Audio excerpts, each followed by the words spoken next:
Please, chest, please. There you go. We're good. All right then. All right, so we're picking up where we left off 2 weeks ago. Was it 3 weeks ago? I'm gonna jump. Actually, we're gonna jump over to Pretty Princess. So, hell yeah! Pretty Princess is taken into the throne room, into her father's throne room, and it's dimly lit. It looks like a grand hall, a great hall, like a Viking's great hall, and your dad is sitting on his throne, and he's got like a fucking like a panther, like a black panther next to him, and he's petting it, and oh hell yeah! So hold on, let me switch you over to yeah, you're on the map, so we'll show you what he looks like a little. Unfortunately, I'm lagging so bad that I'm not even bothering to open anything else. All right, okay, that's fine, and so then don't worry about what you look like. I'll put it up there for everyone else. So the king is right here. I'm gonna open up just to see it. I'm gonna risk it. Not the throne. This is a picture of Moonwind. And there's the king, and he looks over at his daughter, and he gives a sigh. Daddy. Like, he's like, the errant daughter returns. He stands up in his robes, in his red robes, and his big crown, and he's got like a bunch of his advisors to the left, and a bunch of his generals and soldiers to the right, and they look like they've been chilling there and chatting. And the spymaster walks you into the room, and he's like, yes, sir, your daughter has returned, and she has quite a story to tell you. Lord Snagg, yeah. Lord Snagg is right next to you, and every time he hears she, he's like what the fuck? He looks over at the king. He's looking back and forth between the king and pretty princess. Again, he looks at the spymaster, and the spymaster puts his hand on his shoulder. Don't worry, I'll explain eventually. And Snagg. Nothing to explain. I'm a pretty princess. The king stands up. He's like, daughter, it has been so long, and he comes down the stairs, and he reaches down and hugs you. To everyone else, he's reaching up and hugging you. He's hugging a big muscular black dude. So it's everyone else. Oh yeah! Hello, Papa. Good to see you. I've been all around the world. Papa. I've been seeing things. I love it when you call me Big Papa. You say, have you, daughter? What have you seen? Oh, there's this road. Did you hear about it? There's this road where people go on, and they had taxpayers on it, and now they're gone. The taxpayers all gone, so everyone can go on the road. So everyone can go on the road.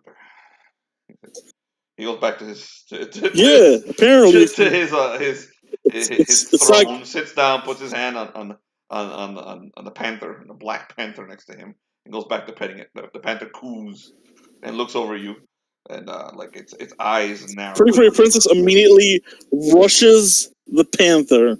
Immediately, no hesitation. Oh, that's cute. I will let you name the panther right now, this second. Cuddles. Blackie. Of course. So Blackie walks up to you and shows you her head and lets you pet her. He's like, yes. Oh, Blackie is so adorable. I love you. I miss my kitty cat. Little tiny kitty. So we're going to be laughing all night about this. So Blackie purrs. Blackie purrs and lets you pet Blackie. The king is like, so. Oh, there was something else. Apparently, the world's going to get boom. At least that's what they're doing in Kalandrah. The king turns over to the spymaster. He's like, have you been able to decipher this?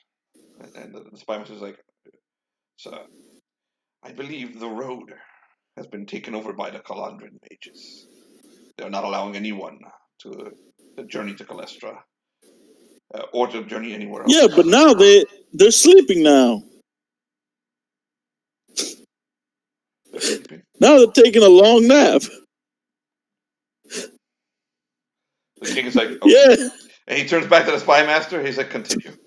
And sir, the road apparently is blocked. But if your daughter's story can be believed, it is no longer blocked.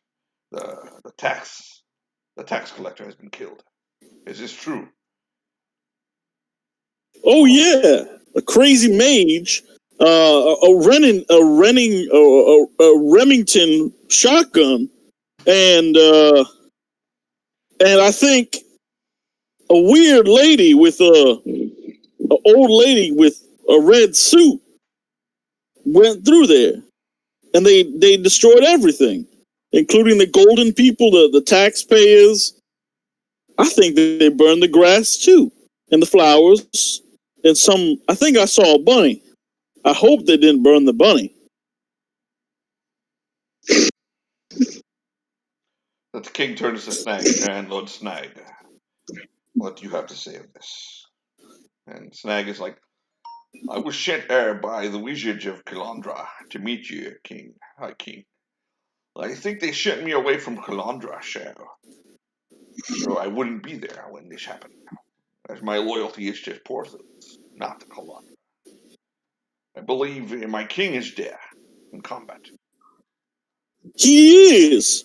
He has magic beard hairs. I'll try to take one or two, a few magic beard hairs to make my staff magical. The king turns to the princess. He's like, and you've seen King Bellerophon. Oh yeah, he's really pretty. He's super pretty. He reminds me of. So you're telling me King Bellerophon and Remington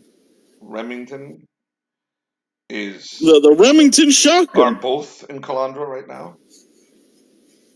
I think so. I think they're planning a tea party, and that's why a lot of people will look real mad and upset. He sits forward. It's not a good tea party. He sits forward and he looks you right dead in the eyes, and he looks over at his panther, and he's like, "Come back." And Blackie returns and stands around next to him, and he pets her, and he's like, "Once again, both kings of Porthos are in Kalandrah." Well, I'm not entirely sure. I know they both wanted to go there. One of them is there. The pretty one is there. The other one, I think he said he wanted to go to the graveyard of golden midgets. I don't know why. And I didn't know that we had golden midgets. As you're saying this, he sits back down. He's got a grin on his face. He motions at some dude in a corner who stands out wearing a red and white, who's got this huge sword. And that dude motions at all the guards, and the guards all surround Lord Snagg. They pull the swords, their blades out, and they turn them on Snagg. Then he goes over to you, Princess, please get away from the Dragonborn. Oh wait! First, I gotta get his magic beard hairs before you tickle him.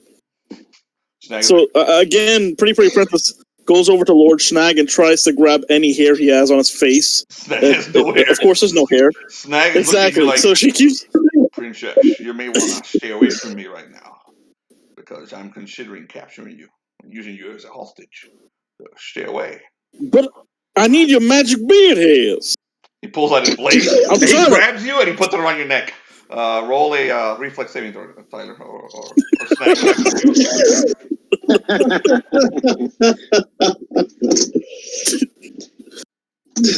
Does Lord Snagg have any feathers or anything like that? No, dude. He looks like a red dragon. He has no hair. What does? Okay. He's not like. I want to know, what does he have on his? Like, does he have any trinkets or anything at all that I can see? He is wearing the symbol of his god, of Bahamut, around his neck, which is a necklace. I am gonna roll not to avoid being captured, but to grab the symbol. All right, go for it. Roll to a pick. Can I do that? Yeah, of course. That means you're going to get captured, but you still managed to grab the symbol. Pretty. Dude, pretty princess, man. She doesn't fucking understand. Okay. I'm trying to load my character sheet. It's going about as slow as one could ever dream. Oof. God, seeing that profile picture. Oof. Okay, let's see. I have... Alright, here we go. So, +4 to pickpockets. Here we go. Rolling a d20 here. He's not a 13 plus 4. 13, 14, 15, 16, 17 to pickpocket. Do I get that? Snagg is thing? not even going to bother trying to stop you. He's going to let you take that because that gets you in front of him and he can grab you. So he grabs you. I'm not going to roll. So he grabs you because he's like level 6 and you're level 1. So he grabs you, puts the dagger around your neck and starts backing away from the guards. And Brychan, the king, he goes, "You're not going to get far, Dragonborn. Get on your horse and go south. Daughter, thank you for letting me know that Porthos is without a king. I think we'll annex it. Of course. My friends. It's my pleasure, Dad. Prepare for battle." So you hear all the soldiers go, "Yes!" And they get up and they pretty much let Snagg get away with you. And they're like, "Snagg, you can release her outside of town or I will have your head. Otherwise, by all means, you can go." Snagg basically starts backing away. Yeah. You didn't say Lord Snagg as he takes you. Yeah, of course. So as Lord Snagg has the blade up to my face, I'm like, "Hey, that if you're gonna try to, I don't have beard hairs to trim. I know that you want to trim my beard hairs, but I don't have them because I'm a princess." You're a child. Yeah, he has a blade to your neck. So he's holding up a little kid. So But I thought he saw me as the big black. He can see you now as a child. You didn't notice that a little while ago? Yeah. Well, shit. Yeah, he can see you. So Snagg takes you. He takes you very slowly. The two of you move away from the castle, and he gets his warhorse, puts you on the warhorse, leaps onto it, and rides through town. As he rides past one of the taverns in town, he hollers out, "Great knights to me!" And then he keeps riding. After a while, you're joined by a group of about 20 knights, and he starts riding south really fast. And he's like, "Nice! I'm very sorry, princess, but you're going to have to stay with me as a hostage for now."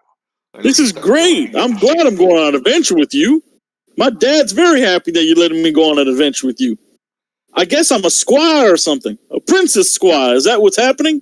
Am I going to become the Grey Princess? Do I get magic from your beard hairs? Where are your beard hairs? He picks you up and passes you over to one of the other knights. And the other knight sees the giant black dude being passed to him. He's like, "What?" He's like, "What's going on?" Does this knight have beard hairs? Of course he does. So I immediately grab the fucking beard hair. He looks over her. Snaggs is like, "Treat her with respect. Well, don't do anything to her." He's like, "Her?" The dude's like completely confused. He's like, "You're damn right I'm a her." Like she looks over to him. It's like, "You're damn right I'm a her." And you see like the muscles in his pectorals fucking reverberating and like just fucking like you can see the heartbeat. His fucking the definition in his shoulders. Fucking. So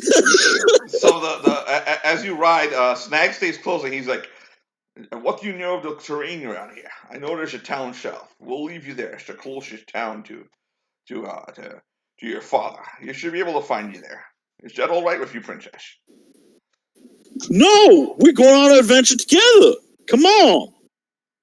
Now he looks around him. It's like he just realized you're insane. He's like, all right, we're going to an adventure at the town south of here. I think it's called Herat. So we'll be there soon." "Herat? Oh Yeah. God! Oh man, that sounds great. So you guys ride south, so you know what that means for Pretty Princess. Next season. So, Oh God, for the Forgotten. Oh no, poor. Does he still have that frostprint?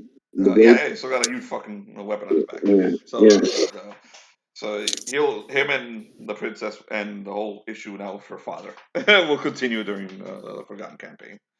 So, Reddington Blood Dagger, you've been in your. It's been about maybe a day. Oh boy.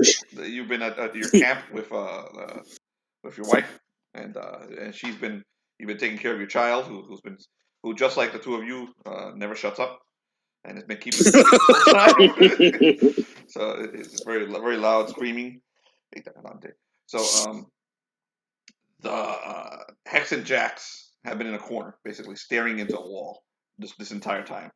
Well, they made you do all the work. So basically, you've had to make the fire, you've had to keep your wife warm, you've had to do pretty much everything.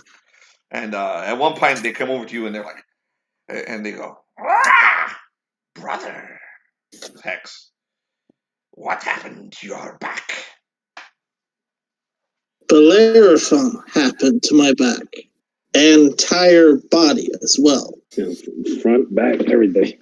And Jax is like, let me see. So they start looking. Powerful magic. What happened to him? How is he able to do this? He became a god. No, he ate a Cheez-It. They look back and forth. A god is he? He is on his way to meet one now. Shall we watch? We watch him. The other one says, we watch him and the spear with curiosity today. Things are about to come to a head. How so? Would you like to watch? Well, yes. God, come here. They take you to the corner. You start looking at the corner, the shadows, and as the shadows start to take like physical form in front of you, you actually can see. You saw what happened in Kalandrah. You saw Bellerophon teleport the people of Porthos outside, and you see him in front of fire giants. And then one of them turns over to the Duchess, who's just looking angrily over at you, and he walks over. Give me that Duchess. Give me the heart. And they hand him the Hex takes the heart of Archmages Rex. He puts it in a little black bag and walks back to where you guys are looking. Okay. Meanwhile, what you're watching is happening now. Bellerophon, you landed right in front of the fire giant camp. Okay. The refugees are all around you. Two massive fire giants, basically providing escort now. I think you requested to go see their king, the emperor, and the fire giants. The rest of the fire giants are basically looking at the refugees, who are looking around, fucking terrified. And one of the fire giants turns to you and is like, "You want us to make them comfortable?"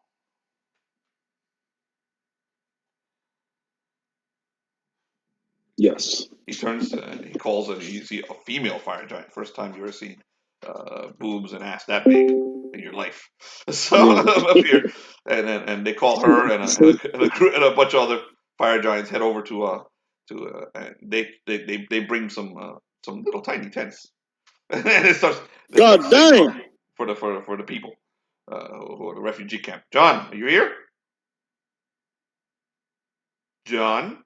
John. John. John. John. Is that you, You John? hear me? John. Yes, we can hear you. You're a cunt. Okay, John. Cunt. Stay quiet now. We're not with you. But now that we know you're here. Huh? So, Bellerophon, you're escorted through this huge camp. Of course, it looks like a human camp, but it's just much larger. So the tents are massive. Dante, stop. Go to bed. He goes crazy every time we play. He doesn't come and bother me when we're playing on the PlayStation. He's like John. The only time he's weird is on when we're playing role playing games. So they take you to this enormous camp, which is miles across because it's giants, and they take you to a very ornate, beautiful looking tent.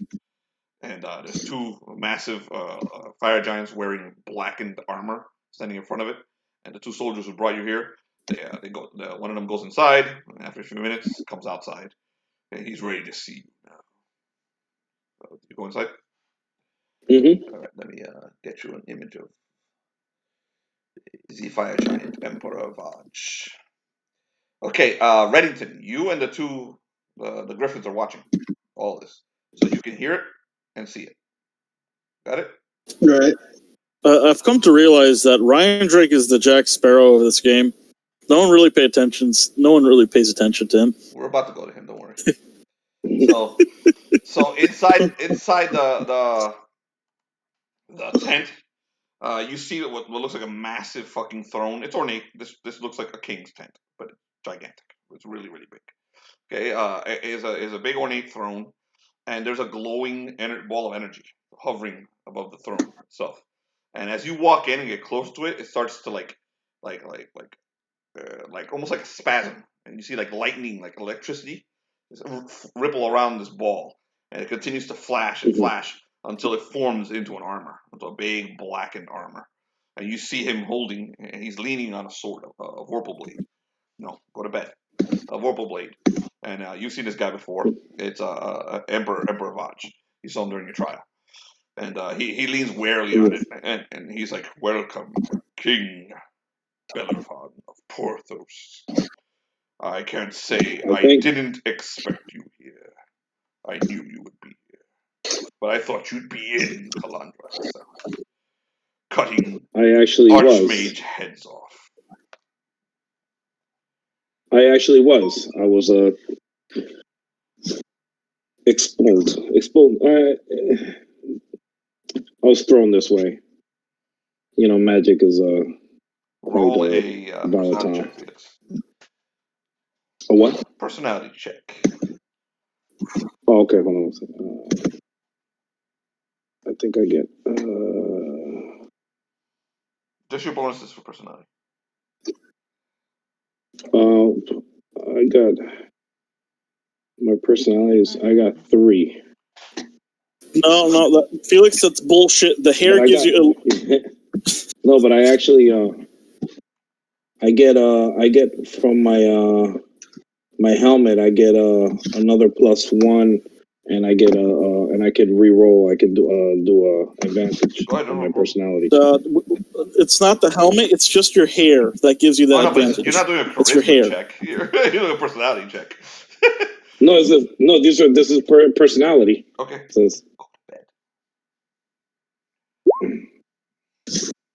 First one was that one I couldn't see.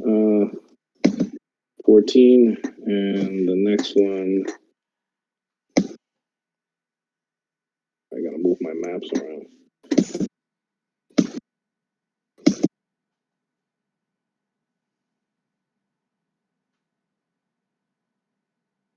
Jonathan, I have to say, you do look a lot more dramatic with the light behind you instead. Very funny. What'd you roll, man? 14 and a 15. Okay, so 15. So there's something off in this room. You sense there's a strange energy here, and maybe you should do a detect evil. Ooh, okay. So the Emperor sees your sudden like your pause. He's like, "Is there a problem, Bellerophon? Do you wish something off?" Yes, but I do a detect evil. Okay. You don't detect. Go ahead, roll. I do as a level 10. You're doing the spell detect evil, right? Yeah. As a level 10 cleric. So. What page is detect evil? It says page 259.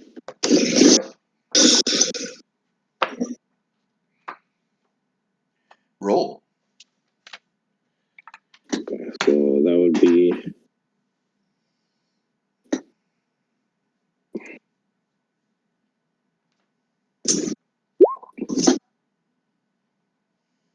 30. 30. Okay, roll manifestation. Roll 1d3. I guess roll 1 to 6, right? No, roll 1d3. All right. Okay. Hold on. I gotta get my You 1d3 have out. funky dice. Use it. Yes. Look at my funky All dice. right. So, 2.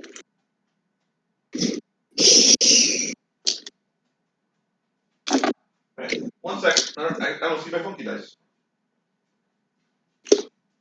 Very nice. Jonathan, look to your right, see if you see funky dice. Jonathan, I think you get my funky dice. You look to your left. I think my funky dice are over there, Jonathan. Hold on a second. Double check. They're not where they usually are. I always fucking forget something over there.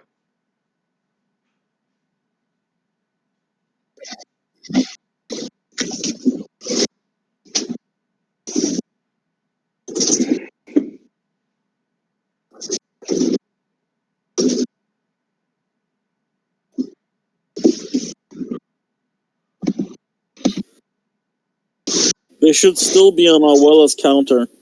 On her left, the bedstand to the left, Jonathan. Yep, I You want me to check the weather? do my rolls for me with the funky dice, okay? So Jonathan, Felix, roll 1d3. Roll. Okay. While I order another set.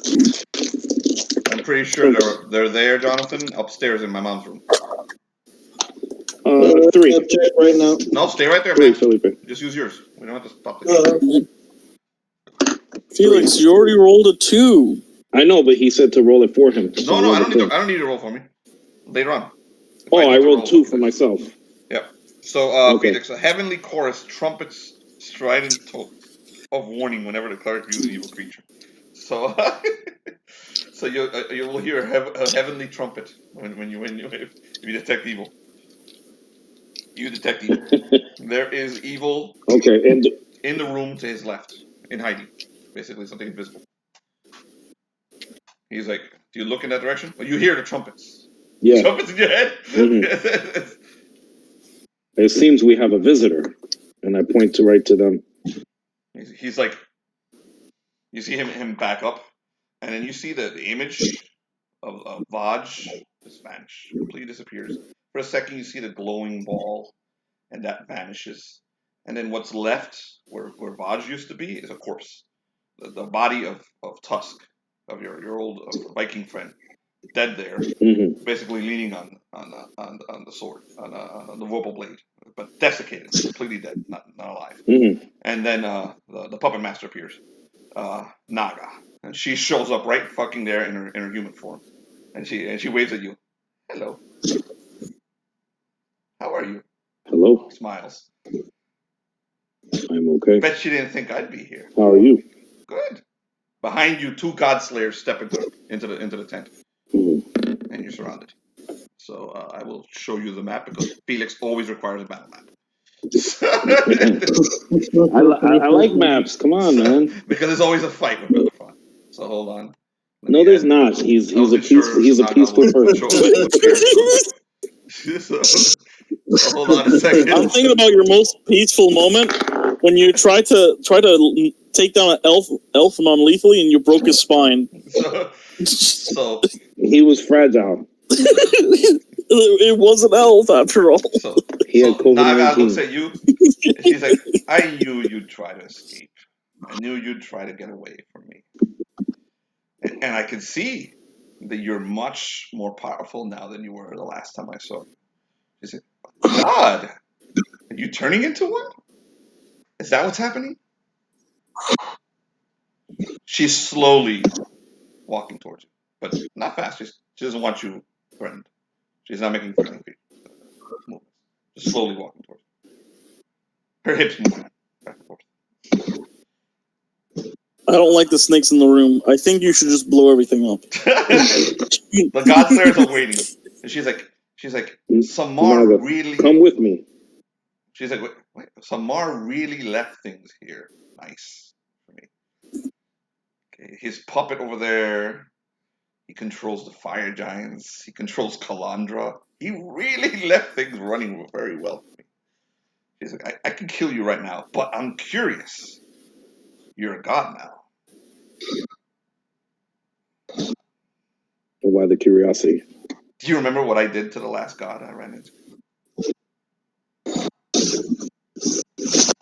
She's like, good. Because I think I'm going to do it now too. Slayers, take him. Roll initiative. God Slayers. I pull out Tempest. Felix requires epic battles. He'll get him. He'll get him. That's what I'm doing. We need to fight! Now! Come, gonna have to be my wish. And if you won't, then to hell with you. 22.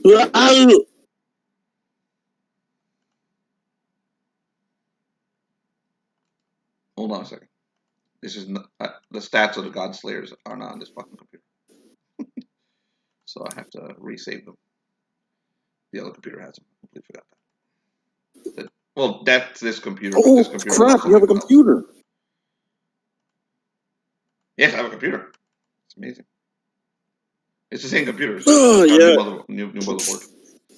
Alright. Oh, nice. Yeah, it's awesome. Okay, so they roll with a -2.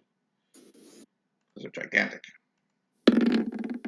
So you rolled a 22, right? Yes. They rolled a... This is abuse. An 8.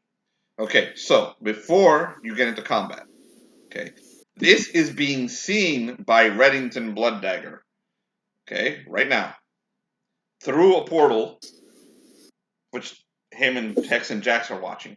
Hex and Jax, as this is happening, as we're going to go through like the whole moment when Vahj's image disappears, and Hex and Jax and Reddington, they're looking back at Reddington, like, ah!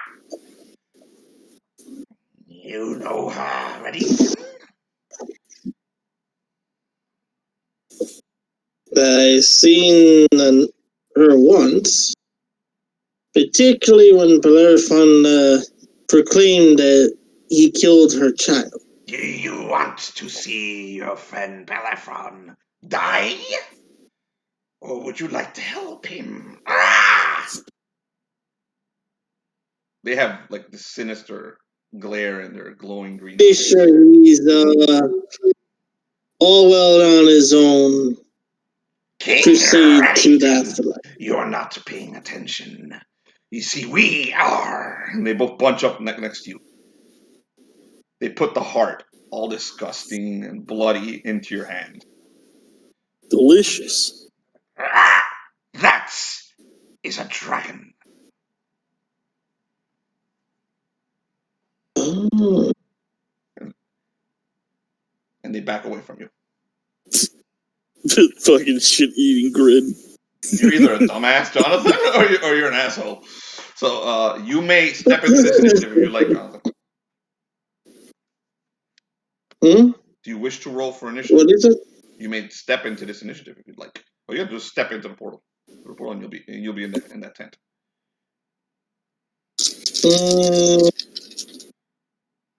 No.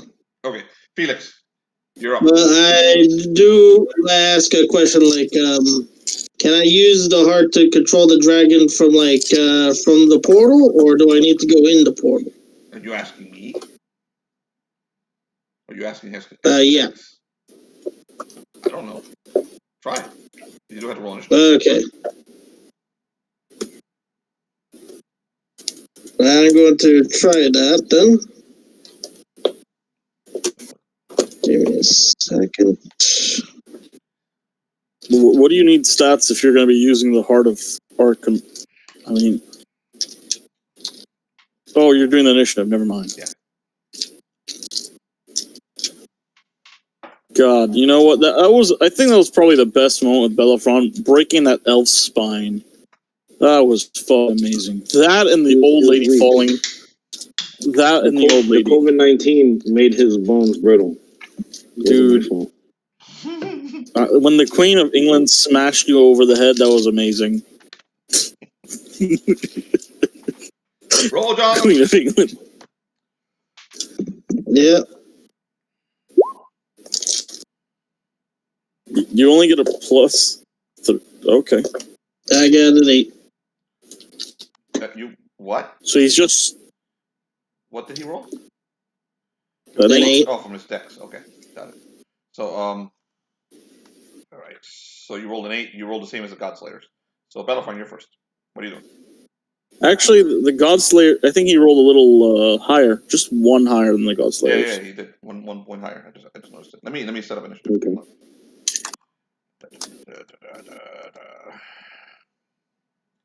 Bellerophon. I think there should be a video game where the hero, whenever they try to do a non-lethal stealth kill with their massive 20-pound greatsword, I think it should do exactly what happened. I'm adding you to the map. You're not in the map, okay? Jonas, I need you on the map to add your turn. Okay? You're outside of it. So Bellerophon rolled a 22.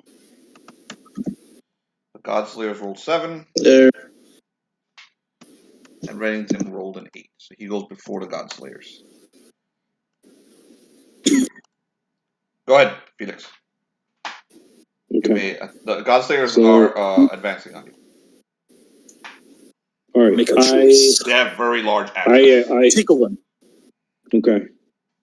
Can tickle them. I jump here in between here, and I extend Tempest to a really long. I get it really long, almost like Make sure you can move your you know, like. Okay. Yeah, I did. You know how Tempest could get really big, almost like a staff, not a staff, like a glaive or something, you know? Yeah. Or a spear, the spear. So I extend it, get really long, and then I do a whirlwind attack, so I could hit them both. Okay. Roll magnitude. Okay, so I might be.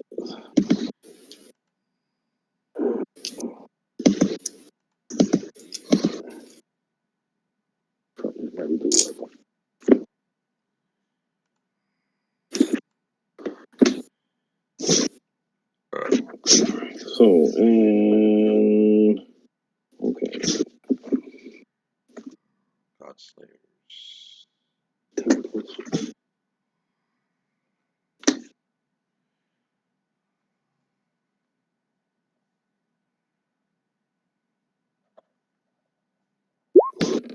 I knew from those snakes this was a bad sign. Okay, I rolled an 8. Okay, if your deal will work, you'll be able to hit both of them with your spin attack. And Okay. not lose your weapon. Go ahead. Okay. Yep. Roll the hit. Oh, Felix, I thought you should know. Yeah. But every time John casts Fireball inside my game. Mm-hmm. Oh, here we go. I'm back. Okay. Yeah, I thought you should know that every time John casts Fireball in my game, the sounds of women being pleasured are ring everywhere. That's a sign. See, he has a mercurial magic. Yeah. It's mercurial magic. Literally, the better he rolls, the more like women the whole being city pleasured. heard a woman getting pleasured in the last game. Seriously? Yeah, like thousands of women being pleasured all at once. That's every time he casts a fireball. And the best part is it doesn't slow him down. He will always cast fireball. Always. I rolled a 29. 29 to hit. You roll a crit. It's just Yes. straight up 29. Yes. No. It's just a straight up 29, not a crit. Okay. Roll for damage. You hit both of them. Okay.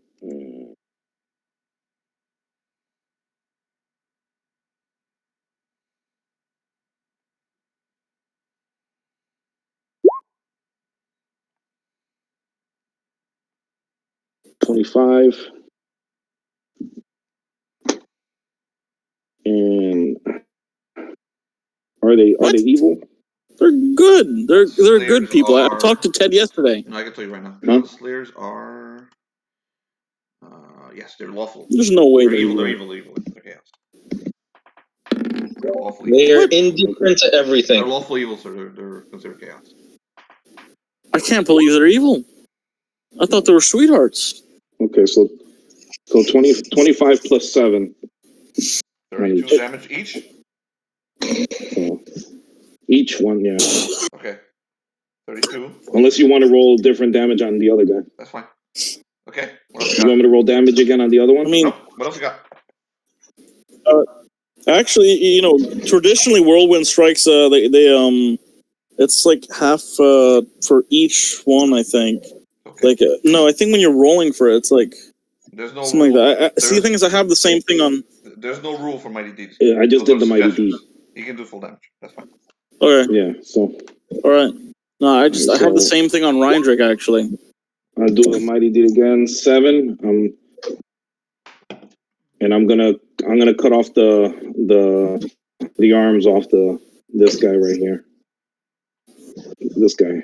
Which one? She's never gonna be able to write again.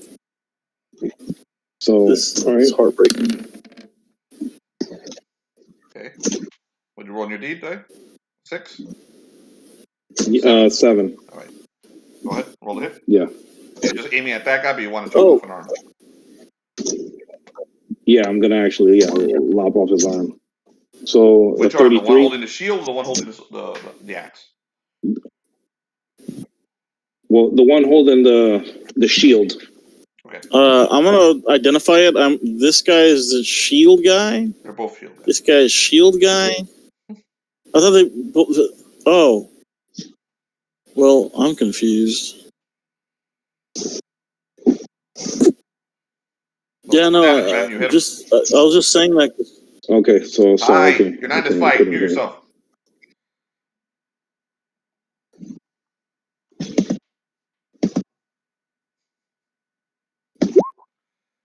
Uh, 22 plus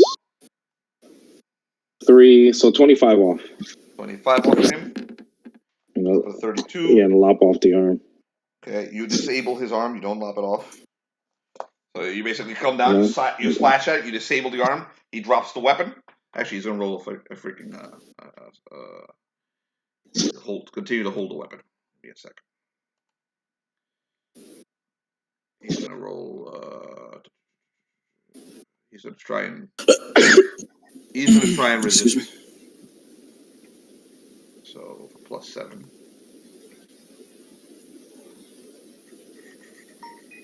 What'd you roll, Felix? 33. He rolled a 21. He does not resist. You don't chop off his arm, but you do disable it, and he drops the weapon. He's like, and that arm is crippled. Okay. You got anything else?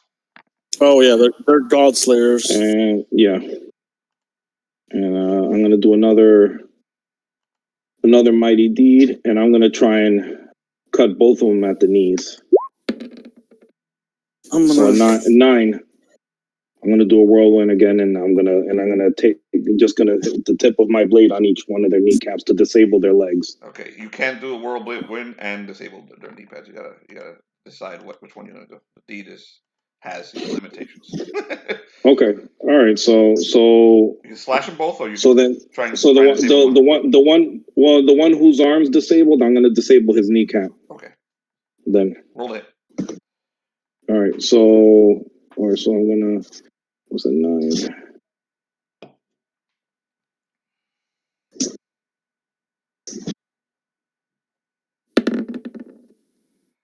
30. Okay, he's gonna try and resist that too.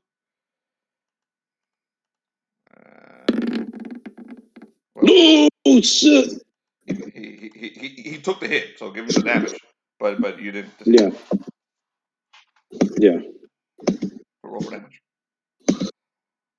That was nice.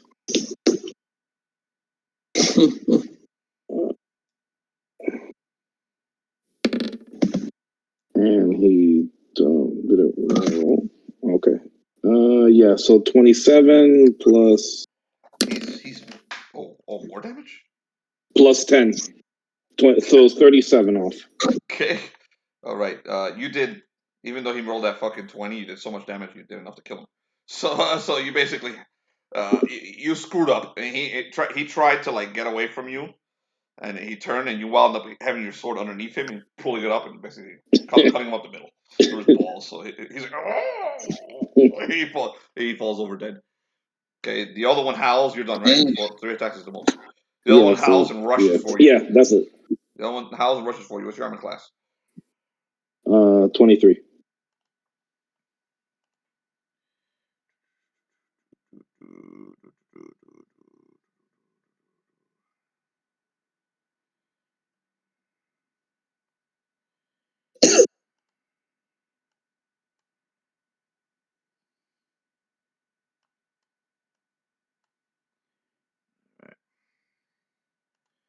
He rushes for you with that huge fucking axe in his hand. And he goes to hit you with it. Whoa! That's a good. hit. And I'm not going to have that crit, even though as a warrior it should probably crit. Actually, let me look at his stats, see if it does crit. No, it doesn't, but he's going to do full damage to you. So he hits you with that axe, brings it down. He's going to do this much damage. This is the first thing he does. Because that does multiple amounts of damage.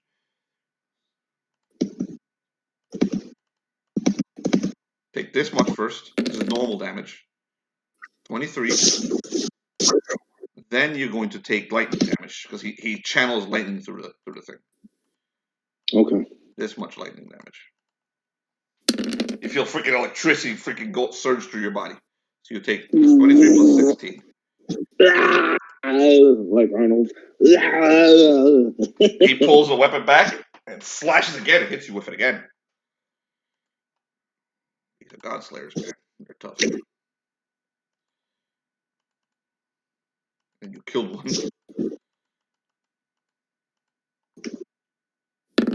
26. Same deal.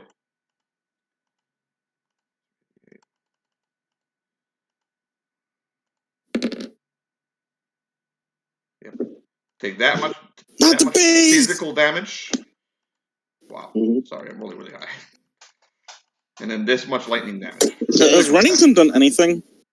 It's not his turn yet, dude. Like 12 more damage. Oh. Okay, so you've taken a lot, Felix. You're still up? Mm-hmm. Okay. Yeah. Third attack. That one misses. So the first two freaking hit you. You feel lightning surge through your body. And then the third one, he swings around and misses. He looks at you. You are a great warrior. Bellerophon to kill one of us. Not one of us has died in a long, long time. Reddington. You could have gone before the dragon. You should have said the direction before him. Go. Wait, one of them is dead? Yes. Got this. Oh my god, it dead. There we go. Yeah. That was actually the wrong one. This is the one that was dead. Well, close enough. Just to reaffirm, I'm going to try to use the heart to command Naga through the portal. Okay. So you hold the heart, look through the portal, and you try to command Naga, and she turns and looks at you. She looks right at you through the portal, and narrows her eyes. And 2 seconds later, she's standing right in front of you, at the portal. What's this? She's smiling, and looking at you, and looking at the Grand Duchess, and you notice that Hex and Jax are both completely gone. They've disappeared completely in the room. Oh, shit. Did you? I do the disappearing that. No, you don't. She's looking at you. Answer me. You answer me. What is this? What are you doing? Trying Go to ahead, catch roll her stealth to disappear. Roll stealth to disappear. Right. Yeah, and abandon your wife and kid. Yeah, good idea. Tyler, dude, let him make his mistakes, man. Keep jumping in. God damn it. So you try to disappear from your wife and kid and fail in front of your wife and kid. Success. Success at being the worst father on earth. You felt Naga vanish from the room. Yeah. I mean, honestly, Jonathan? Not yet, because what Tyler said. Okay. You're welcome. So she's like, "What is this? Child touched by law." And she's like, Give the heart. "A demon princess, and Reddington Blood Dagger himself holding the heart of Arcanon Rex. Were you trying to control me? The heart. Is that what you want? You have the heart. I'm trying to catch a Bellerophon. I'll tell you this. And hand I'll him tell you this over. in game rules, okay? I have adapted the rules from 5e where dragons can ignore saving throws, at least the first 3 per day. So you attempt it, you fail the first one. So she disappears. She moves quicker than you can ever quick, and holds up a baby who's screaming at the top of his lungs. And she's like, "Oh, he was just born. He was just born. He's so cute." She's like, "Give me the heart right now, or I'll fucking kill him." See, make a wish. She puts one hand on one of the baby's screaming on one of his legs, and the heart, and the hand on the other leg. Make a wish. Continue that, and you're going to greatly regret it. She's like, "Are you kidding me? You're really going to let me tear your child in half?" No. Then what are you going to do? Behind her, the Duchess is starting to get up. You see her like picking herself up, trying really hard to stand up. Come on, Jonathan, moment of truth. What are you going to do? I dropped the heart at the floor. Nice! Success! Ruin everything! I'm sorry, let me just mute my mic. Seriously, let him do his thing. Pick up my sword. This is going to either end in one of 2 ways. 1, I'm going to feed you to a sword. Or 2, you're going to let the child go back to its mother. You've grown, Blood Dagger. All right. She hands the baby back to her mother, and she walks up to the heart, and she's looking at you, and she's waiting to see what you do, and she reaches down to grab the heart. You stop her from grabbing the heart.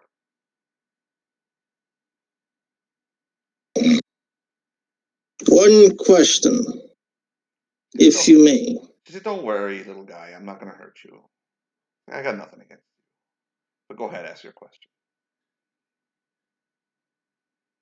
Who do you serve? Naga serves Naga. And this thing right here has caused me much trouble. So you don't serve Tiamat. And she fucking crushes it in her hands. You see it splurt and blood explode from it, and it's completely destroyed. She's like, "I don't know what that's going to do, but at least it can't be used against me again."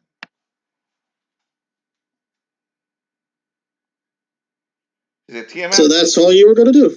That's all I was going to do. That's all I wanted.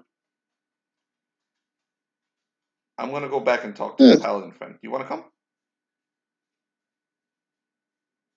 Sure. All right, let's go. they step through a portal. Okay, Bellerophon, I'm pretty sure you want to finish your fight. So, Felix, you're up again. What the fuck? All right. So What the fuck? I don't know what you guys Jonathan get that Naga's sees- all that bad. Jonathan sees a path that is completely different Felix, from everyone else. If we roll it. I'm gonna decapitate him. I rolled an 11 for a mighty deed. All right, go ahead. It's literally like kind of like watching. This is different than a car crash. This is like a car is crashing. It's like the whole entire tunnel he's driving through is crashing, and somehow most of the vehicle is destroyed, but Jonathan is still, he makes it through, and he doesn't even make it through the original tunnel path. He like goes through like a cave. It's like, well, wait, how? What? The path was there. Wait, what? Okay, 32. Like literally. And you roll. Go ahead, roll. You don't decapitate him. It is a God Slayer, but you may if you roll high enough damage. Yeah. So roll your damage. Yeah. All right. So.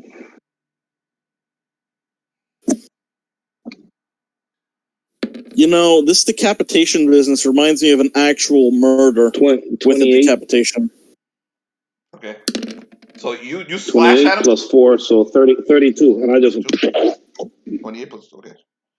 So you slash at him. 32. He sidestepped backwards, and you hit him almost. Hit him. He's not gonna talk again because you got him across the throat. So he's a gurgle. Literally backs away, and now he's basically holding himself up with blood and everything. He's holding that axe, and but he's still alive. Ooh, man! I rolled a 10, and a 4. So I maxed out my fucking. I rolled a 14 for my mighty D. What is your D for? Huh? I'm gonna ram the blade since I'm like right in front of him, and I slash him on the straw. I'm gonna ram it right through here, through the top of his head, and I'm gonna extend the spear right through the top of his head. Okay, go ahead. Roll for damage. So could have become friends with him. Roll a hit. Roll your 20 sided. Yeah, no. I'm never Todd. You know you're killing Todd. I went drinking with him, dude. Not a bad guy. This is literally just his day job. This is just his day job. Why does everyone think the bad guys are so bad? 35. 30. Jesus Christ! Did you crit? Huh? No crit. Okay, roll for damage. I haven't been able to crit all fucking day. Roll for damage. It's a fucking miracle you even landed that.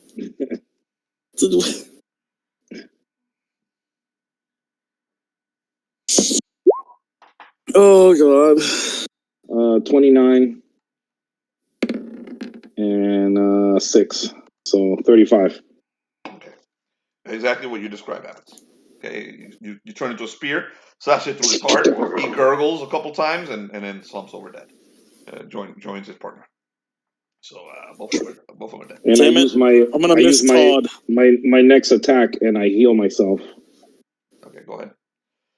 Okay, at this moment, you notice two presences in the room, and as you whirl around, roll your healing before you RP, and you realize that Reddington is here. Roll for your healing first. Okay.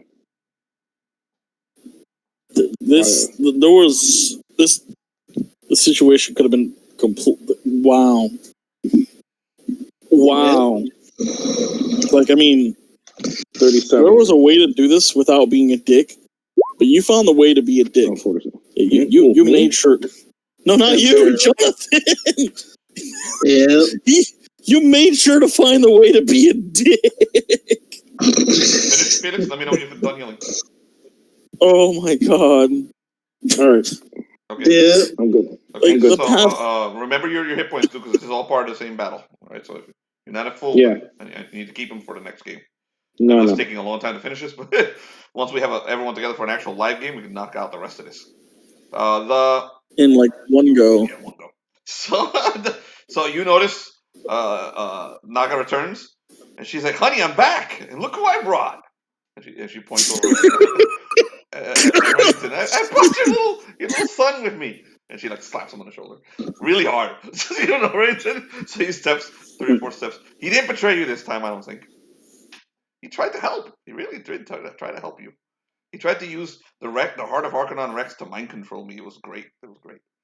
I almost ripped. Actually, I think you helped him the most.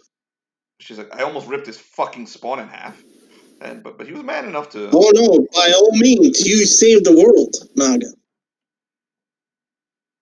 She's looking at you with a dangerous glare. What did you say? You have single-handedly I step made away an from the enemy gods. of both the Kalandrah, Tiamat, the entire Continuum, everybody. I step away from the God Slayers, and I So flick yes, the blood off my blade. Bellerophon, I'll tell you this. This is your one chance to form any sort of alliance. One chance. Do please not disappoint. I never wanted to attack her. She looks really dangerous right now. Like the look she's looking at Reddington and back at Bellerophon, and she's like, little rogue. They will kill you. No, here's the thing. Now. There is a reason why I did not want you to destroy the heart. But by all means, that shocked me the most. Well, I mean, I have somewhat of a chill now. The heart is nothing but a talisman. Okay. Our king is inside that fucking city. When I release him, he will be whole with or without his heart. And that is what I will do. I will kill every one of those Archmages with my fire giant army. Then I will. So I guess we're in agreement then, Naga. Because I'm planning to go in there myself and do the same thing. Would you like to ride me, Bellerophon? She says that sensuously. Absolutely. I was like, absolutely. And I'm like, dude, with the golden hair. She transforms to her full fucking massive giant fucking green dragon form. Basically destroys the tent around her, rips it up. No! You see, like all the fire giant emperors, all the fire giant generals, who all know what's up. They know that the emperor was always dead. He was always an illusion to control the rest of them. They run up and they all bow to her, and she yells to them in their language, something, and then do either of you know fire giant? I do not. I used to, but I think I'm not there. Let me see. I do not. Okay. The only one who would understand this is Freya, and she's about 1,000 miles away. Because Riondrake could understand too, provided he was wearing glasses. So I go over to the throne before I jump on top of her. I'm like, yeah, we might need this Vorpal blade. And grab it and jump on her back. All right, it's a Vorpal blade. Never forget loot. It's a Vorpal blade. You may use the stats, the 5e stats for a Vorpal blade. What they do, so just grab it a 5e book and find the Vorpal blade. You use it. Oh my god! Yeah, so you know what? Never forget loot. You know what a 20 does? Amazing. The 20 is an automatic head chopping, or leg, or tail, or anything chopping. So you decide. So you grab a blade, put it in. It's I think it's a +5. So you can make a +5. All right. So I put it in the scabbard and I put it on my waist. Okay. So she probably looks pretty small now. So whips her tail back, and then she looks over at Reddington. Want to come and watch? Or are you going back? Sure. Why not? I didn't see your two little buddies. I didn't see your two little buddies. I think they're in the city already. Don't worry, you'll be back with mommy in an hour, so you can take a nap. No, seriously. You know what's funny? It kind of looks like your two brother-in-laws are in the city already. Get on my back. Yes. All right. On Felix's screen, it kind of looks like he just went into the screen and pulled a drink out of the void. That's what it kind of looked like. He just took it from somewhere beyond. So,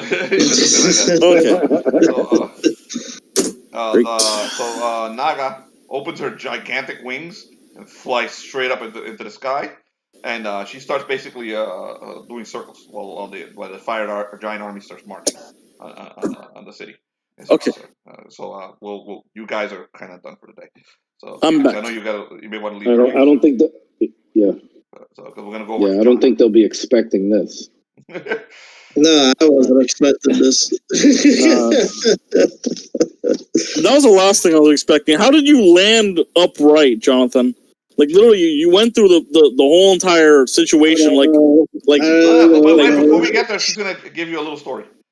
Bellerophon, do you know who Kellendros is? No. So he's just this little sweet old man who wants to change the world, right?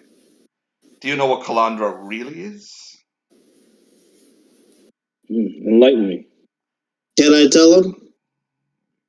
Because I have known. It's why I hate them so much. I'll take him. Don't worry. She keeps flying up, and as you can see, you get a good look at what Kalandrah is. And Kalandrah is you see many things in Kalandrah. You noticed it before because you went to Kalandrah, but you see things from many different time periods in Kalandrah. You see stores that shouldn't exist, things like the Gap, things like Starbucks, things like Cold Stone. You see things from time periods, things that should not exist in this time period because they're from older time periods. Things that have been brought here and basically stored here and then revived as some kind of homage to the past. And she's like, "Do you know what else? Do you know Hordes things, Bellerophon?" Ah, Back when Samar Ganymede. wiped out your canaries, one of the canaries got really big, and that canary built a city, conquered the city, and took his treasure hoard and made it into a city. Essentially, his hoard is all the great magic on this planet. Not even Oh, Archon Rex could fight or take him down. He created this little oasis for lawful wizards. She starts laughing, as if there was such a thing. That is yeah. the oasis down there. Kellendros Yep. is the oldest and most powerful gold dragon that has ever lived on Moonwind. I'll let you talk to him, but if Well, you don't he's a stop little him, confused. Yeah. I'm gonna kill him. Yes, he's going to disturb the balance. I am lawful. I am good. He has already But disturbed the balance no, a long time ago. no, Reddington. It's his plan is worse. No, he has already disturbed the balance No. long time ago. And like I said, you have no clue. His what his plan- machine is just another one of the long-running things of throwing things off balance. His machine is the end game. If he removes evil completely, he completely disturbed the balance. We need. He'll destroy evil in this world.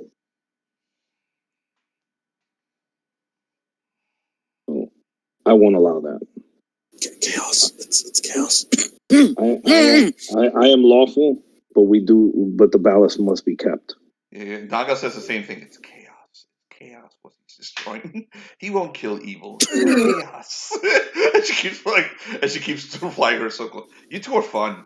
You're like It's a chaos, married but he couple. keeps calling it evil. So what am I gonna do about it? You're like a married couple. Do you need a room in the back? You notice that she actually still has those structures on her back.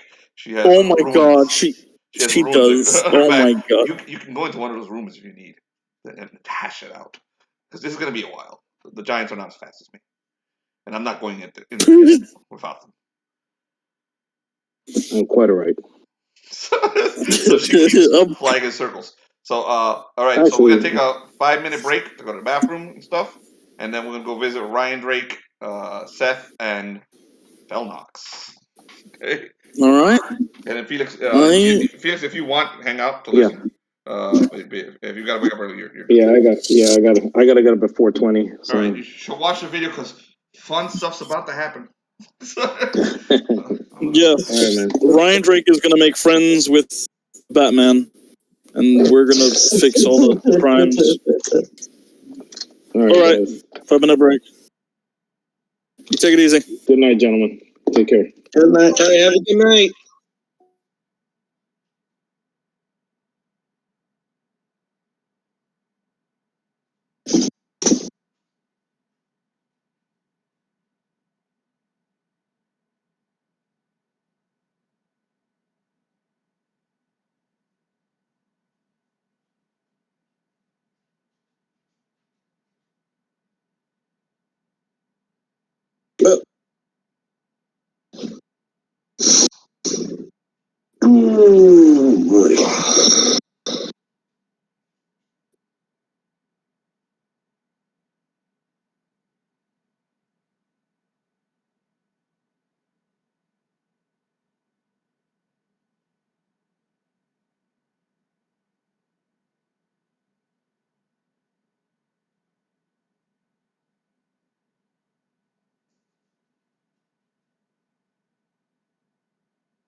Right then, let me know when you're back. I have no idea how I survived that. Oh boy. Giving her the heart was how you survived. The only reason you survived. Hmm? Giving her the heart was the only reason you survived. Yeah. Yeesh.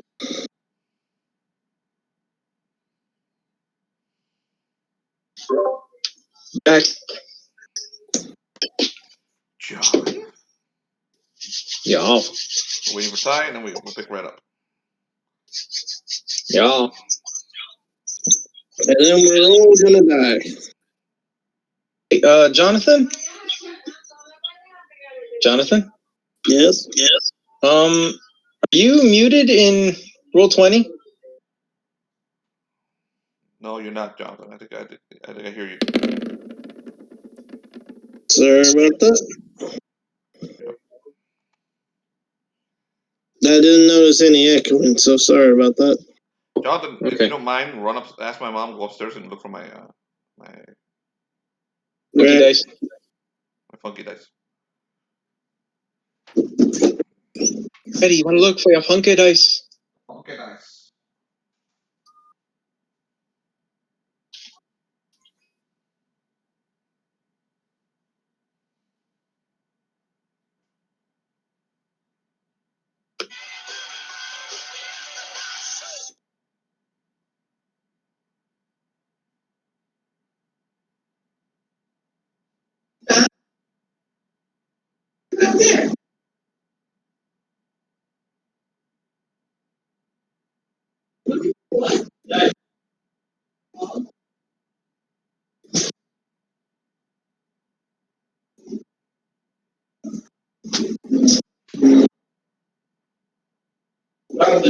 Found them. Thank you. Put them somewhere in your room so they don't get lost. You may roll your funky dice when you're roll. For the next 2 weeks. Well, I think I'm gonna order. I was gonna order the Caesar Can ones anyway. This is an excuse to do it.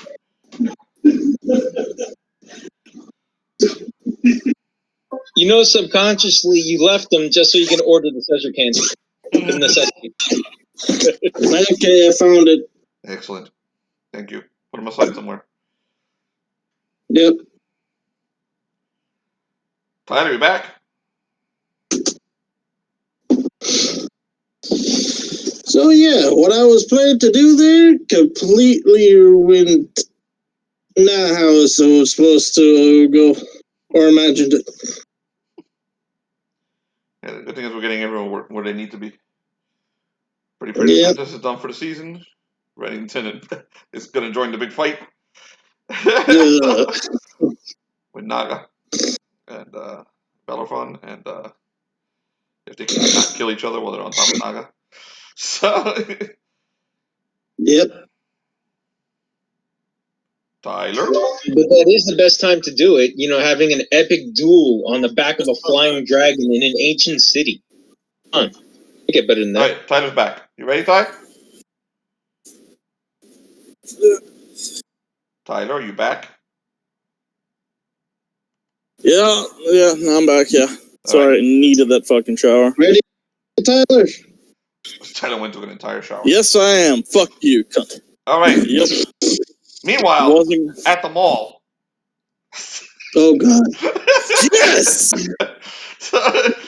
So you finish looting the Gap, and you look across the street, and you see this giant structure, and there are stores upon stores upon stores going into the structure. It's like a donut-shaped building. Okay, and there's people in it, and they seem to. There's some people on the roof who are watching the fireworks behind you. They're coming out of the park, and but there's people in this thing, and they're moving around. They look a little worried because you know what's going on, and some of them have seen you, and they're pointing at at you, and at the giant Tyrannosaurus Rex right behind you, and Alfred is like, "What is that? That looks like heaven." A replica of pure free market, but only put as a stand-in in a communist hell. That is what it is, Alfred. Shall we save it? Krill, if it is communism, it must be destroyed. No, I meant the mall. The place. Jonathan, you disappeared off the screen and... Hello? Sir? Okay. He's there. Yeah, I guess it's just for you. Okay. I see him. Don't worry about it, Jonathan. It's just me. So. Do I see it again? No, I'm okay. Just keep talking. I didn't hear what you said.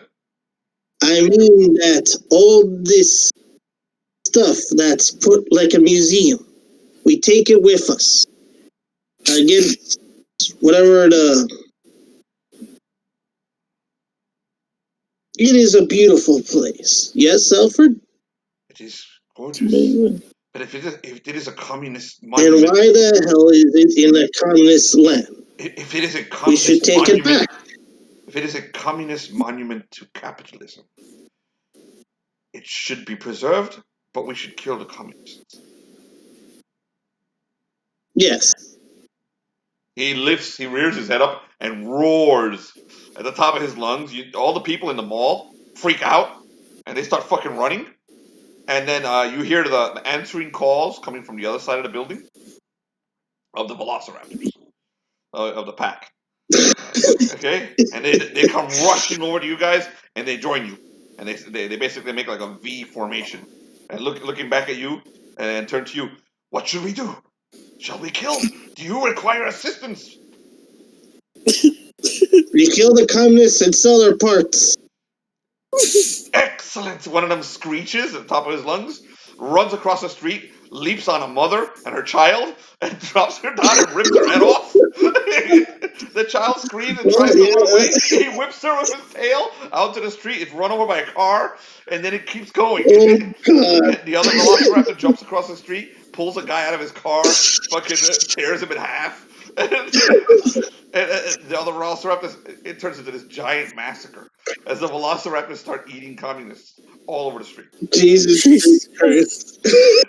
And remember, your raptors have swords. They have like blades in the place of hands. So that like anyone who walks by, they chop and you see like body parts flying and blood everywhere as they start making their way into the mall, killing everything in sight. Oh God. Alfred is like, wonderful carnage. And he gets like his blood pumps. He runs in. Some kind of like a bus hits him, runs into him. He roars at it, hits it with his tail, and it topples over. You see like 40 people and they're screaming.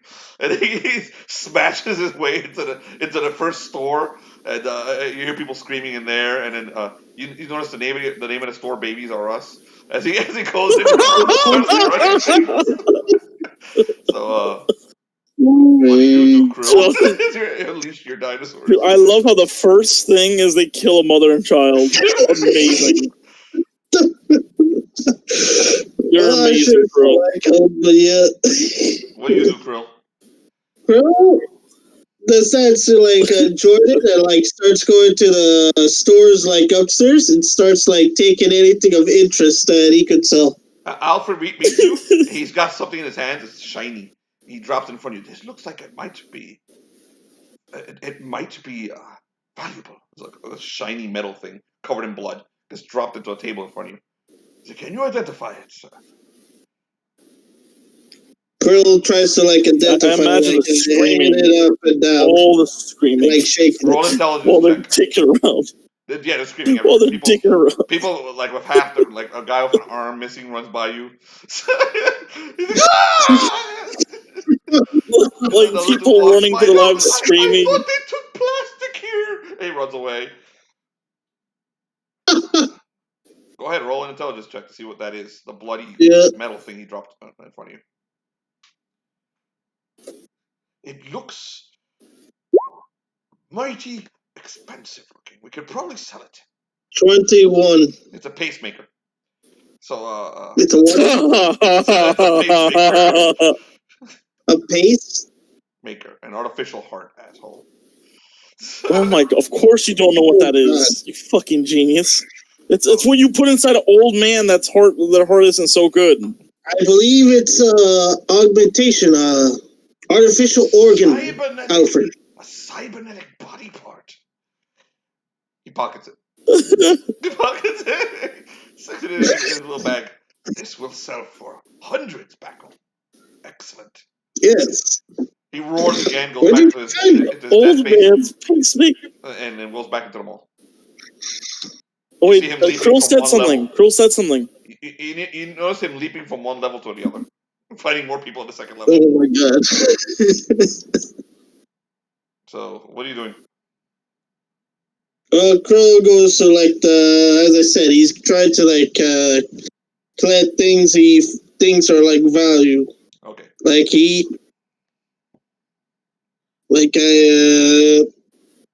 think he let's say he ends up in a jewelry store, looking at all the jewelry. Okay. Krill, I hope you know. You start looting inside. Jewelry. Loot about 1,000 gold worth of jewelry. Okay, so write that down. Down in your character sheet. About 1,000 gold worth of jewelry. Wait, hold up, Krill. Krill, I want you to know something. As you're going through all this, you see some guy dressed in a 2-bit hunter outfit, looking at a raptor. He's like, "It's easy, girl. Clever girl. Clever girl." And then he gets killed. So Jonathan, about 1,000 gold pieces. I don't see you putting it into your character sheet, so you can put that in your sheet. 1,000 gold pieces so far. You've looted. That's how much you've looted so far. Okay. Next game, remind me how much. What else you're going to. You notice that right next to the jewelry shop is a store with the 3 big letters GUNS. 4 big letters GUNS on the front of it. Guns. Will you go in there? What? Yeah, I go to there. Okay. So as you you notice the door's locked. You smash it open. Hold on, I'm still trying to put the gold there. 100. All right, sorry, I was doing it the automatic way. This door's locked. Sure, what? How long does it take to type 1? If there's any capitalists, they're inside that gun store. Before I tried to open the door, I tried to see who's inside. If there's anybody. You see 3 very angry-looking people behind the counter, looking at you. They look alert and ready.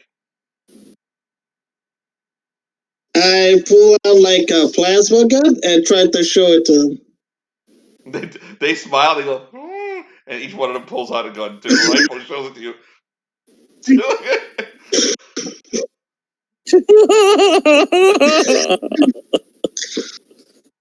Alright then. Well, it would seem that one's a bit much. Krill goes to another store. Very good. You avoided the trap. So Krill lives to fight another day as he continues to follow his gang as they rip apart the mall. So that's it for Krill. Okay, we switch over to Seth, Riondrake, and Felnox. Okay, just to repaint the scene for you guys. John, you back? John? Yeah, I've been here the whole time. All right, excellent. Just making sure. Good, you cunt. Quiet. All right, so just to paint the scene for you, John is still having a hissy fit. He's running away from Joan of Arc. Joan of Arc is looking quite disappointed that Bellerophon left, and looks over at Seth. Seth is pretty fucking fucked up. I hope you still have your hit points, because you got pretty beat up in the last fight, and you got like, oh shit, I don't know if I wrote it down. So Germain, switch it to the. Looking at it right now. You guys do not see Saint Germain. Riondrake is covered in blood. I'm going to switch the thing over to the battle map. But the fight is essentially over unless you want it to continue. But we'll see.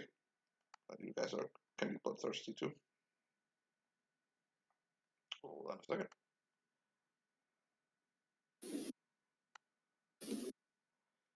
The soldiers that you're engaging with. This is a little different. This is the place that John leveled. Yeah, this is a place that John leveled. Yeah. Killed everyone there. Yep. So you should be in the right place now. So Yep. you guys are out of initiative right now because the soldiers immediately, the moment Bellerophon left, they pulled back their weapons and they're backing away from each of you. But you still have the urge to run, John. So whichever one of you wants to decide what you do next, the Queen of England. Go ahead. So, Yeah, the Queen of England fell down. Riondrake. You see- fucking cunt! Riondrake. You Seth see- is going to try. Wait. Hold on. Jonathan, are you saying something? All right. Okay. Ryan Drake, Seth, John, you're pretty much this tunnel vision. You're running as far away from Joan of Arc as you can. See, that's all you see. Tunnel vision. So you're running basically down this area right here. All right. You're running this way. Okay. So you're gonna be running past Seth in a second, and I'll ask you what you do as you run. Real quick. Running which way? You're running this way because she's right here. She's here, so you need to run the opposite direction. So you're running this way. Got it? And if you have a better idea, you can tell me. All right. Before, but I'm gonna feel free to interrupt. But first, I'm going to describe the scene because something else has happened. Okay. Ryan Drake's dwarves are catching up. So right over here, you can see the dwarven assault coming from Ryan Drake, and they're basically rushing forward.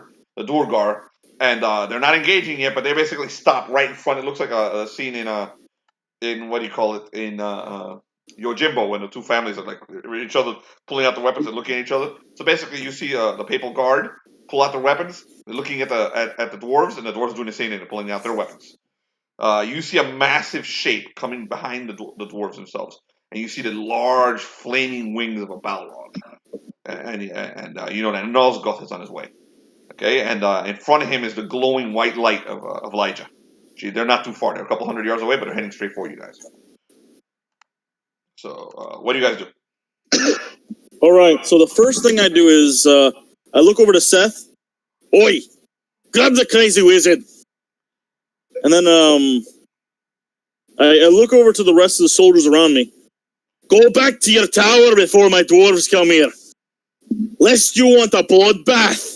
I start like moving forward towards the dwarves. I shove every other soldier out of the way. Oi! You go back before I lose my temper. Okay, Saint Germain materializes out of the trees over here, and he stops right next to Seth and right in front of Felnox, and he does a little wave at Felnox. He does like this, and you're no longer afraid, Felnox. He said, "Come out of your dream. We only really wanted Bellerophon, and since he's retreated and left you here alone, we don't. There was a better way to do that. We only wish to speak to you." Riondrake, right? Is that your name? Oh, you got something right for once, Saint Germain. King Riondrake. You are the king of the dwarves, of the Duergar dwarves. It is a pleasure to meet you, King. I am quite unhappy with today's situation, but I can assure you, the old lady and the rest of the ones who fell out of the sky will be revived by my people when we complete our experiment. We will bring them back. Oh, there's the problem there. We will also Don't bring you back know? your ship. Riondrake actually gets really close to Saint Germain by this point. He walks all the way up to him with no intent to harm, but he looks pissed off. You fool! If I didn't have enough the patience I do, I'd run you through. But I got the kingdom, I got my people, and I got a planet to save. You fool! Feel a blade. Do you know that? You feel a blade tap you on the shoulder. And you. And you see the witch. And this time now she looks different. There's a big black angel wings coming out of her back, and they're spreading. They're spreading like she hasn't stretched them in a while. And she's like, "You best be watching who you threaten, dwarf. I can kill you before that Balrog gets here, if you wish." Oh. You Saint Germain's might. like, we don't need these unpleasant threats. I invite you, Riondrake, to come with me. You and Felnox over there, who can barely speak, to come with me to meet the He meet as in negotiate, or meet as in like Seth. Yeah, that's Seth. He looks over at you. You're a great warrior, and you were guarding this city for the last 6 months. It is surprising that you are so loyal to these people that you would actually turn your weapon against your own short one. Technically, you killed somebody in front of us, and on top of that, you began casting. You invaded not somebody, a child. You invaded our city, Felnox of the Flame. What would Do you think we had a choice? We had no choice of that. We were teleported here. We were brought here. How do we know this? Me, and then out of nowhere, in the blink of an eye, you had my people my above me. employer that was subbed us all here, but trust me when I say this. From like first eye contact, we had no choice of this. Then before Riondrake gets into a fit of rage, he grabs Saint Germain's arm and he pulls him away. Over here. I need to talk to a sensible one. You. Do you know the tide? He lets himself be led over there. But you see him looking back at Felnox. The tide. He said, yes. The tide is inside the world engine. We need to deal with it. The tide. Yes. The tide that destroyed another planet. It's in the world engine. I am not familiar with this tide, but I seem to begin to understand that we are all victims of the same tyrannical paladin. Why don't we adjourn, you, myself, and that one? He points at Felnox. Felnox flips him the bird.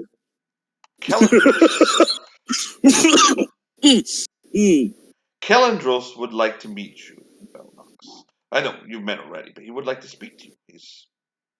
We still haven't opened. So what? He can just say he can kill me outright this time?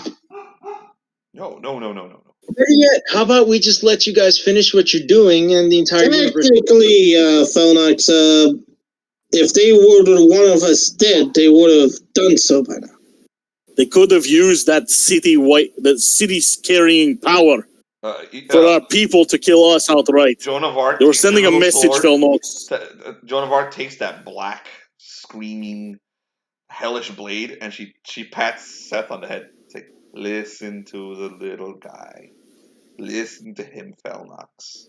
We want to be your friend, not your enemy.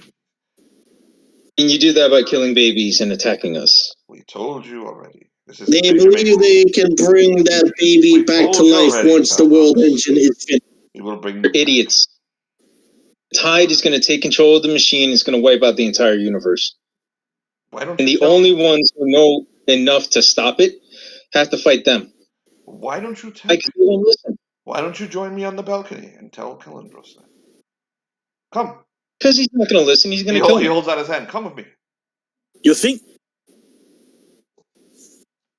He holds out his hand. If you take my hand, I'll take it. About you, Felnox, but I've been in this city for somewhat a while, and I can tell you now, even things that die here don't stay dead for long.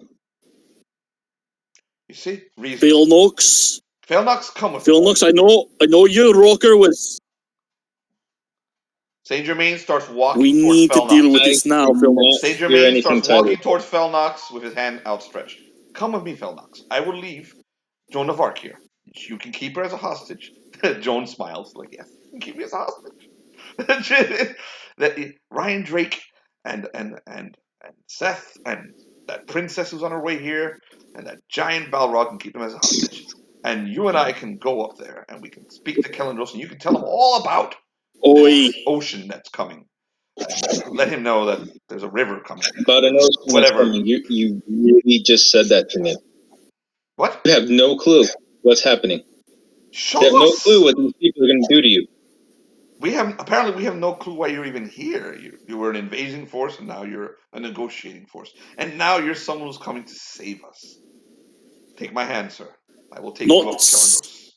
Oh, Riondrake, he's knee deep in a facepalm. Oh, that's bloody pretty boy. Come with me. Now he's holding out his hand to you. You gonna take his hand? Is Riondrake holding his hand? You can come if you want, Riondrake, but we don't. Then I would have to leave a second hostage. Oi. And I don't have any others. No. Oh, well, how about this? You take your crazy lady and we all go together. Because I'm not leaving her here. That's not a hostage. Joan is like... That is pretty true. She's like, that ain't a hostage. She's like, I'm hurt. I'm really hurt. And you see that thing on her that sticks out of her fucking neck blink. And it blinks and looks right at Riondrake. And she's like, I think I'm going to enjoy you, dwarf. My God is interested in you. You see like a little tentacle coming out of it and stretch out over her shoulder and wrap itself around her arm. And while this is happening, she seems to like get off on it. She gets high as the thing grows a little on her shoulder. He's very excited. I've met creatures like your god.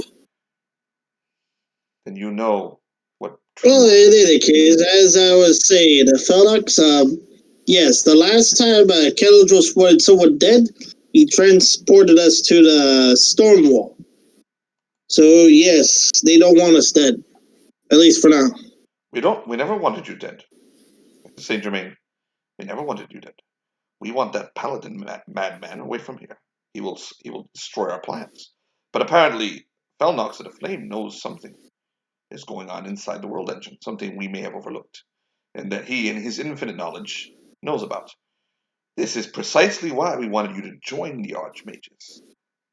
Felnox, please come with me. Oh, he knew about it, not me. What the hell? Well, please touch me. He holds out his arms. Put your hands on my robe, all of you, and I will transport us. When Riondrake grabs the robe, he immediately looks at it. I grab the robe as well as Seth. When Riondrake grabs the robe, he's like, oh, what material is this? It's pretty. He examines the fucking robe. He completely forgets the situation for a second. Joan of Arc's wings open up, and she flies up and heads towards the balcony. It's basically a show of good faith. Just flying towards the balcony. So Felnox grabs the robe. Okay, as you grab the robe, you're instantly winked in front of Kellendros on the balcony. Archpriest Kellendros is right there. So all three of us are like on the balcony? Yeah, on the balcony. Hold on, I'll take you to just a little general image. Okay, on the balcony you see Kellendros. Both Saint Germain and Joan of Arc take their places at his side. You see other wizards around. Okay, they're all in robes, but they're kind of staying in the shadows behind, inside the balcony itself, like inside the building. You do notice one. He's wearing he's got. I don't have an image of him here yet, but maybe next week, especially if freaking Felnox starts blowing people up. And this one's covering most of his head. He has a very large. Yeah, of course. So he started because you're a Valentine. So he has a large white beard coming down underneath the robe. Not a white beard, a gray, like mine, a silver black beard. Okay, coming down the robe.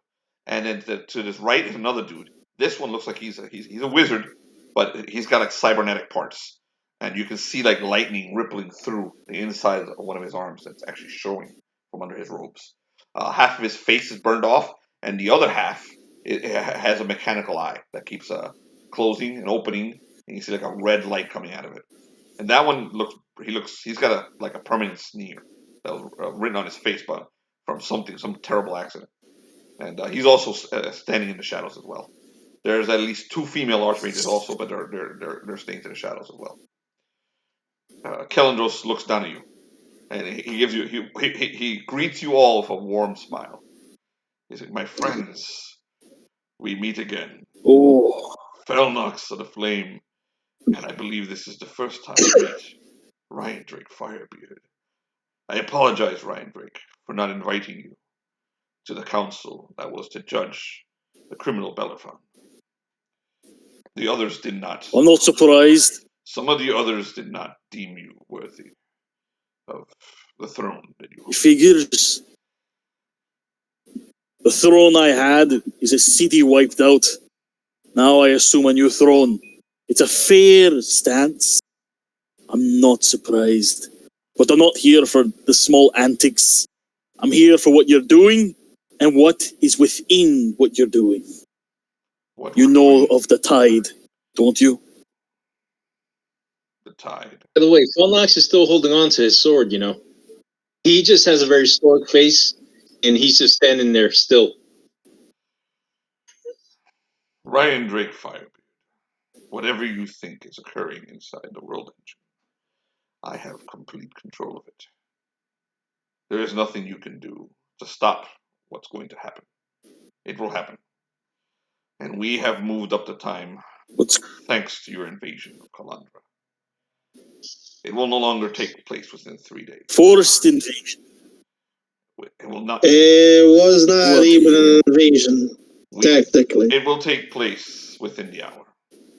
I will enter the world engine, and I will wait right now. Why are you laughing, Felnox of the Flame?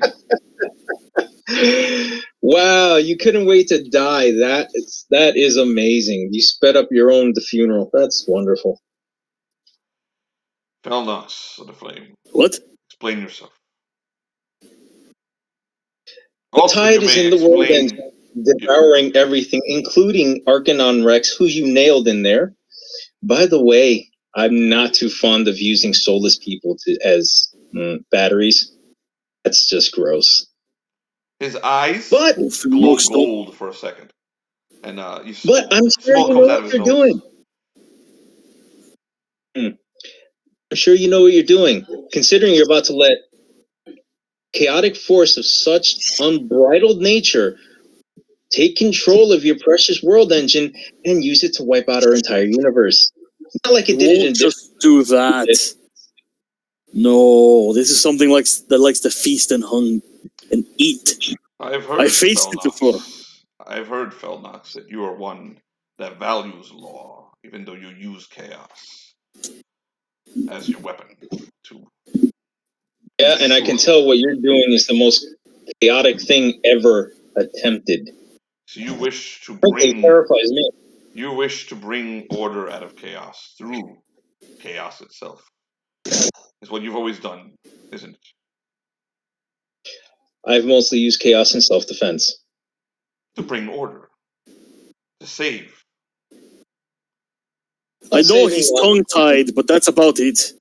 He's been using that magic to help us, trying to deal with the madness of this world. Don't like using it, I try not to. But unfortunately, like when your people decide to start dropping babies, it got a little ugly. Come with me, Felnox. The wizards all look at him like what? Like, come with me. I will show you. He turns around and he walks about 20 feet into the room. And do you follow him? Yeah, fine. You're not in any danger. You see the lights. Basically, this incredible glow of light, like blue and yellow and red and colors you've never seen before, like a spectrum, like the color out of space, like a spectrum that you've never ever seen. And you realize you're standing right in front of the wilderness. The balcony actually steps right into it. And he sees, there it is. Creation itself. Felnox of the Flame. It's been tainted. He who uses chaos to bring order. Isn't this what you want? Use as little of it as possible. This is not the same thing. Isn't this why you're here? To intercept me? We need to destroy that thing before the tide uses it to wipe out the entire universe. And when I mean wipe out, viciously devour everything. The world, if you take out all of chaos, you will leave a hole so deep and grand that something far worse will take the place. Seth starts going towards one of the mages and that starts asking okay, is that the world engine? Which mage did you walk up to? The bearded one of the two women, or the cyborg? Or the cyborg. The cyborg looks over you. He's got a little grin. He's like, yes. Did you like it? I made it. Beautiful. Alright, just making sure. And Seth goes back to his spot. He's like, you're an interesting fellow. He follows you a little more. I've seen you around the city. Would you like a new arm? I can make you one. He lifts his hand up. You see freaking lightning all over his cybernetic hand. I can make you one. Are you offering? Well, I'll have to cut off yours. But I can make you one like this when we're finished. Don't cut it off now. You might need it. Seth keeps looking at his head When we're done, when this is all done. How much would the army cost? Cost nothing. I just want to see you use it. You look like a bringer of death. I'd like to see you use it. And he twitches. Yes, I'm a mercenary. Excellent. Excellent. And he pats you on the shoulder. Mercenary. We'll talk after this. Just remember me. My name is Tesla. Follow me when you're ready. Seriously? Oh my god. Nikola Tesla for this? Amazing. Oh my goodness. So, amazing. So what was everyone's response to what I said? Kellendros puts one kindly, grandfatherly arm around Felnox's shoulder and walks him over to the world engine. Here it is. Hold up. Here it is. Hold up. Did no one react to what I said? Did no one react to what I said? Not really. Kellendros' attention is completely on Felnox.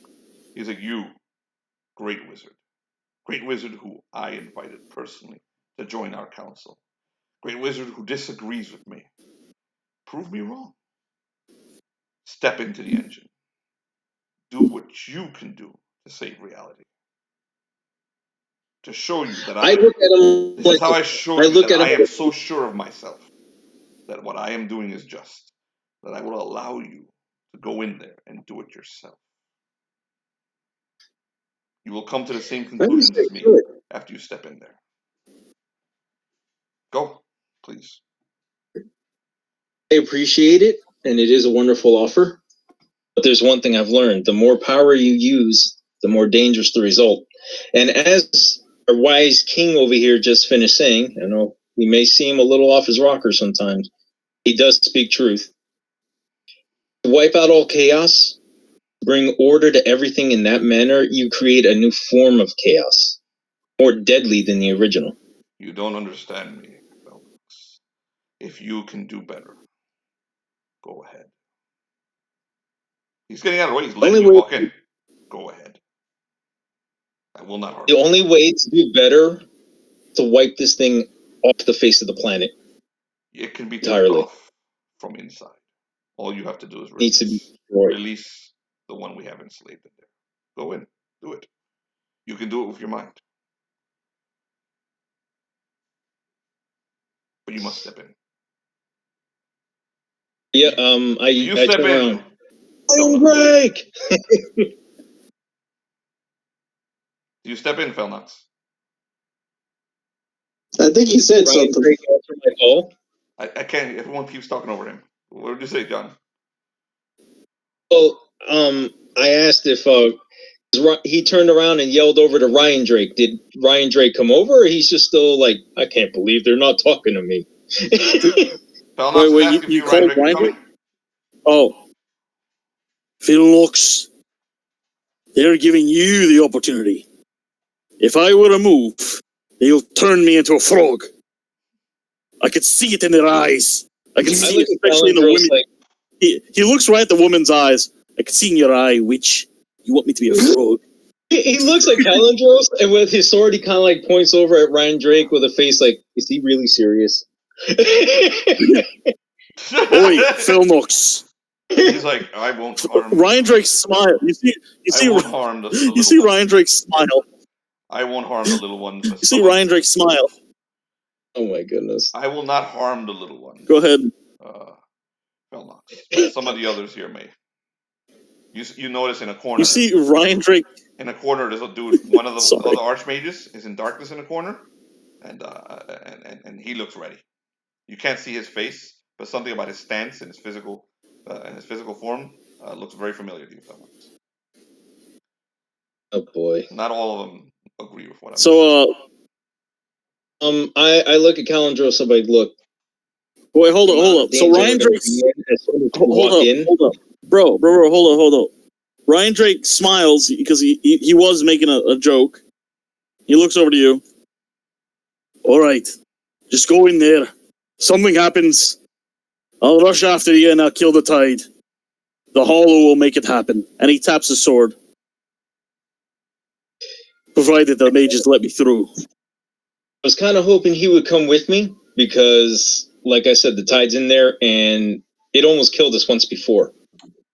The nature of the world engine is that if he goes with you, you will not be able to control it.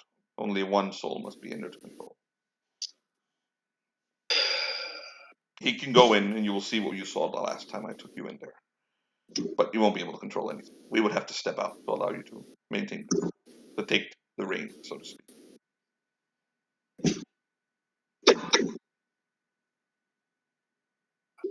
This is insane. It's like right in a vehicle. What's the worst that could happen? Just get in there. Did he actually say that? Yeah, he did. Yes, he did. Said that. Oh, yeah. Sweet. Wait, when Seth says that, Felnox's eyes open up like you just shot at him, and he looks at you like you're insane.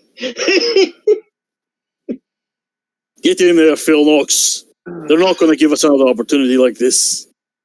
Fine. So he walks in. All right. As you step in, you notice two presences behind you that step in with you. And they go, finally. Ah! I turn around. The spear is where we want it. Ah! And you hear Hex and Jasper. You see them both right next to you. And as you see them, for a moment you have your usual irritation, Felnox.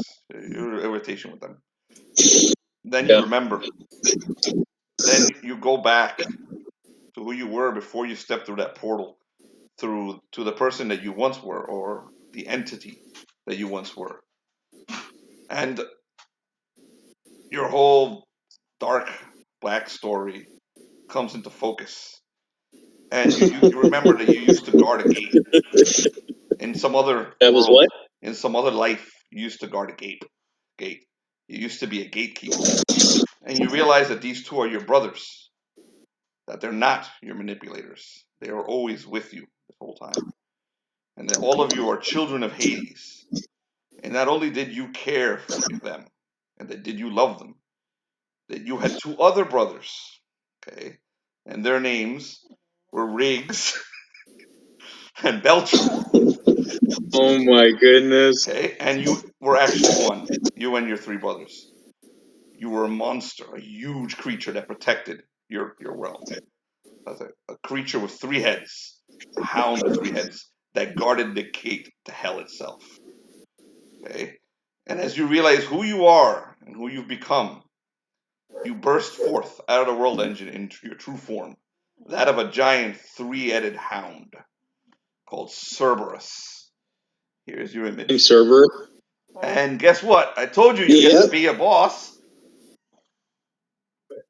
Felipe, one quick thing. Here you are, hold on. As soon as it starts putting into his head, he turns around and kicks them both in the leg, like, why didn't you tell me? They apologize. Waving around his sword. They're like, sorry, but we have to keep this a secret. They pet you, and they're like, Felnox, go, enjoy yourself, fetch. And John, I will give you the stats for Cerberus next week, and you are the big boss at the end of the story. Have fun, kill players. Yeah. Beltram, meanwhile, and Riggs disappear from their timelines and become the other two heads of Cerberus. And Yeah. and and basically the world engine explodes from the arrival of a goddamn god into the dimension, and I'll describe what that actually looks like from inside next week. But Cerberus is unleashed. Oh. So enjoy. The gatekeeper is finally revealed. So one of the heads is oozing gold, John. oh yeah, one of the heads is oozing gold. Yes. Another is filled with electricity. All right, let me give you more, then we'll chat about tonight's developments. And here's the dog, because of course he heard that the greatest of dogs was about to appear. The greatest. He's a good boy. So hold on. Oh my goodness. Stop recording.